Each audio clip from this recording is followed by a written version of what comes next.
निपटले असन, द्या ना थोडं लक्ष। सामान्य माणसाचे जीव चालले आहे, सामान्य माणसाचे। तुमचं काय, नेते लोक निस्ते निवडून येण्यासाठी सामान्य माणसाला ज्या काही आश्वासन वगैरे वगैरे देतात तसे तुम्ही निघले। मी जुन्या आमदारासारखा राहणार नाही, मी एक सामान्यातला कार्यकर्ता। आता झोपला का सामान्यातला कार्यकर्ता? की अजून लोकच म्हणतात की जेव्हा नेते मंडळीच्या घरचे कोणी मरतील तेव्हा जाग येतील का? हे सत्यता आहे। सामान्य माणूस त्या हायवेवर मरत आहे। राजकीय लोक निर्लज्ज म्हणायला हरकत नाही, निर्लज्ज राजकीय सगळ्या पक्षाचे मेले का झोपले का, हाच आज एक मोठा प्रश्न। ते म्हणजे त्यांचा गंभीर प्रश्न का एखाद नेत्याच्या परिवारात कोणी मेल्यावर जाग येईल का? म्हणजे प्रशासकीय यंत्रणा त्यावेळेस ती मुलगी मरण पावल्यानंतर सगळे राजकीय पक्ष का बाई इथे सिग्नल लागायला पाहिजे किंवा तिथनं उड्डाणपूल व्हायला पाहिजे, ते 2-3 दिवस भाऊ बोम होतं आणि त्याच्यानंतर जैसे थे। हा एक प्रकार उमरेडकरांचा प्रश्न आहे। तुम्ही आमदार झाल्यावर यावर गांभीर्याने लक्ष द्याल का?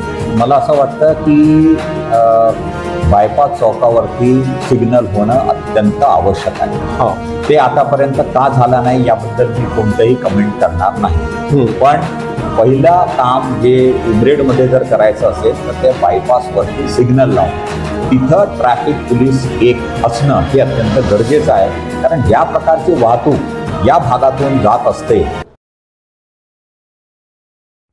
नमस्कार, द मॅक्स न्यूज नेटवर्क मध्ये सर्व दर्शकांचे स्वागत।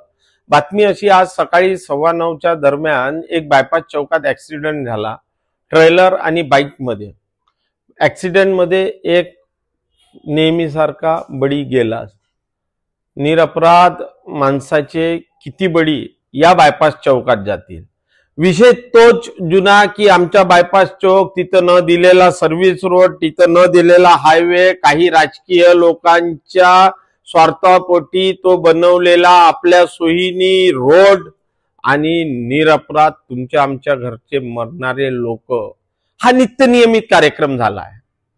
वारंवार एखादा ऍक्सिडेंट झाल्यावर काही जनप्रतिनिधी वगैरे थोड्याफार प्रतिक्रिया देतात, आमच्यासारखे पत्रकार तो विषय प्रखरतेने सगळे मांडतात, पण फायदा का? तर 2 दिवस हाकबोंब, 2-3 दिवस तिथं ट्रॅफिक पोलीसवाले प्रशासकीय यंत्रणा आपल्या दिखाव्यापोटी ठेवतात, काहीतरी बॅरिगेड्स वगैरे लावून थोडेसे तमाशे दाखवणारे धिंगाणे होतात, परत जैसे थे।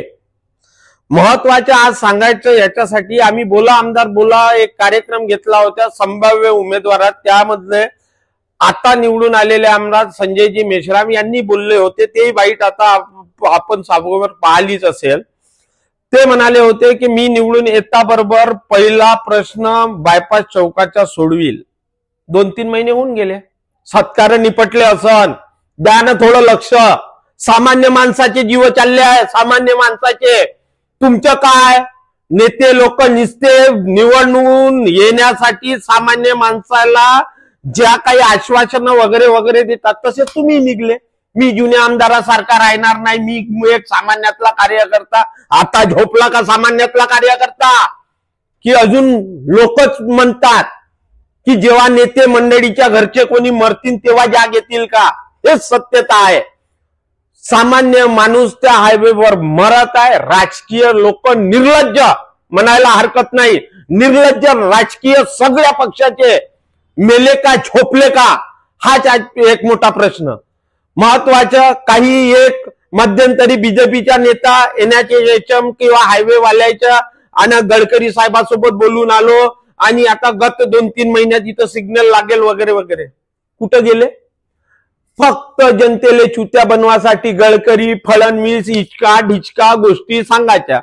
जीव चालले सामान्य माणसाचे।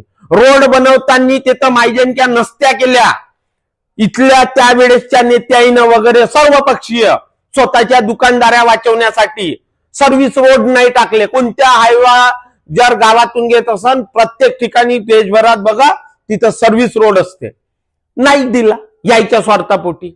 उड्डाणपूल टाकते, यायचे धंदे खराब होते ते म्हणून उड्डाणपूल नाही टाकले। किती बळी घेणार?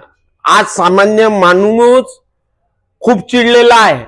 असंच जर सुरू राहिलं तर येणाऱ्या काळात काही खरं नाही या राजकीय नेत्याच्या. प्रशासकीय यंत्रणा, रेती गिट्टी जिथं आवक राहते त्याच्या मागे धावण्यापासून फुरसत नाही या पोलीस प्रशासनाला. त्याला थोडस वाटत नाही काऊन त्याच्यापैकी कोणी जात नाही म्हणून तिथं. एखाद्या पोलीस स्टेशन समोर कोणत्या भिवापूर रोड, कोणता गिरड रोड, कोणता या रोडवर उभे राहून सामान्य शेतकरी लोकांचे चालन पाडण्यात खूप मजा येते. तेवढे वेळ ठेवा, बायपासवर एखाद का नाही ठेवत? त्यालाही काही वाटत नाही, राहतात उमरेलात तरी.